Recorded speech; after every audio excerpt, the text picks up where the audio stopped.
ಎಲ್ಲರಿಗೂ ನಮಸ್ಕಾರ. ನಾನು ನಿಮ್ಮ ಪ್ರಸನ್ನ ಕಾರ್ತಿಕ್. ಇವತ್ತು ನಮ್ಮ ಆಫೀಸಿಗೆ ದೀಪಕ್ ಕುಮಾರ್ ಅಂತ ಬಂದಿದ್ದಾರೆ. ಇವರು ಸುಮಾರು ಬಾಕ್ಸಿಂಗ್ ಚಾಂಪಿಯನ್ಶಿಪ್ ಅಲ್ಲಿ ಪಾರ್ಟಿಸಿಪೇಟ್ ಮಾಡಿದ್ದಾರೆ, ಗೆದ್ದಿದ್ದಾರೆ, ಸೋತಿದ್ದಾರೆ. ಅಂಡ್ ಇವರು ಒಂದಿಷ್ಟು ಚಾಲೆಂಜಸ್ ನ ಕೂಡ ಫೇಸ್ ಮಾಡಿದ್ದಾರೆ. ಒಂದು 3 ವಾರದ ಹಿಂದೆ ನನ್ನ ಸ್ನೇಹಿತರಾದಂತ ವಿಘ್ನೇಶ್ ಅವರು ನನಗೆ ಇವ್ರನ್ನ ರೆಫರ್ ಮಾಡಿದ್ರು. ಇವ್ರಿಗೊಂದು 2 ತಿಂಗಳು ಪ್ರೋಟೀನ್ ಬೇಕು ಅಂತ ಹೇಳಿದ್ರು.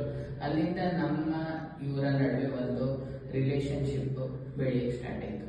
ಬಟ್ ಇವತ್ತು ಅವ್ರು ಬಂದು ಹೇಳಿದ್ರು, ನಾನು ನ್ಯಾಷನಲ್ ಲೆವೆಲ್ ಕಾಂಪಿಟೇಷನ್ಗೆ ಪಾರ್ಟಿಸಿಪೇಟ್ ಮಾಡೋಕ್ಕಲ್ಲ, ಬಿಕಾಸ್ ನನಗೆ ಒಂದು ಇಂಜುರಿ ಆಗಿದೆ ಅಂತ.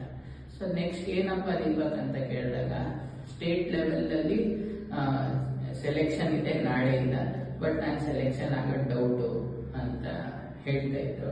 ಸೊ 2026ಗೆ ಅವರು ಪ್ರಿಪೇರ್ ಆಗ್ತಾ ಇದ್ದಾರೆ. ಅಲ್ಲಿವರೆಗೂ ಇವ್ರಿಗೆ ನಾವು ಪ್ರೋಟೀನ್ ಆಗಲಿ ಅಥವಾ ಬೇರೆ ಬೇರೆ ರೀತಿ ಫುಡ್ ಸಪೋರ್ಟ್ ಮಾಡೋದಾಗ್ಲಿ ನಾವು ಮಾಡಬೇಕು ಅಂತ ಅನ್ಕೊಂಡಿದೀವಿ. ಬಟ್ ಅದರದ್ದು ಸುಮಾರು 10,000 to 12,000 ರೂಪಾಯಿ ಎಕ್ಸ್ಪೆಂಡಿಚರ್ ಬರುತ್ತೆ. ಇವ್ರಿಗೆ ಸಪೋರ್ಟ್ ಮಾಡೋಕ್ಕೆ ಕ್ರೆಡಿಬಿಲಿಟಿ ಏನಪ್ಪಾ ಅಂದ್ರೆ, ಇವರು ಇಷ್ಟು ಗೇಮ್ಸ್ ಆಡಿ ಅಂದ್ರೆ ಬಾಕ್ಸಿಂಗ್ ಅಲ್ಲಿ ಪಾರ್ಟಿಸಿಪೇಟ್ ಮಾಡಿ ಮೆಡಲ್ಸ್ ನ ಗೆದ್ದಿದ್ದಾರೆ. 2017 ಅಲ್ಲಿ ಸ್ಟೇಟ್ ಒಲಿಂಪಿಕ್ ಗೇಮ್ಸ್ ಅಲ್ಲಿ ಹುಬ್ಳಿಲಿ ನಡೀತಾರೆ 2016-17 ಅಲ್ಲಿ. ಅಲ್ಲಿ ಅವರು ಗೋಲ್ಡ್ ಕೂಡ ಗೆದ್ದಿದ್ದಾರೆ. ಸೊ ನಿಮ್ಗೆ ಯಾರಾದ್ರೂ ಈ ವಿಡಿಯೋ ನೋಡ್ತಾ ಇರೋರಿಗೆ ನಮ್ಮ ದೀಪಕ್ಗೆ ಸಪೋರ್ಟ್ ಮಾಡ್ಬೋದು ಅಂತ ಅನ್ಸುತ್ತೆ. ತಿಂಗಳಿಗೆ ಆತನಿಗೆ ಒಂದು 10,000 to 12,000 ರೂಪಾಯಿ ಬೇಕಾಗತ್ತೆ.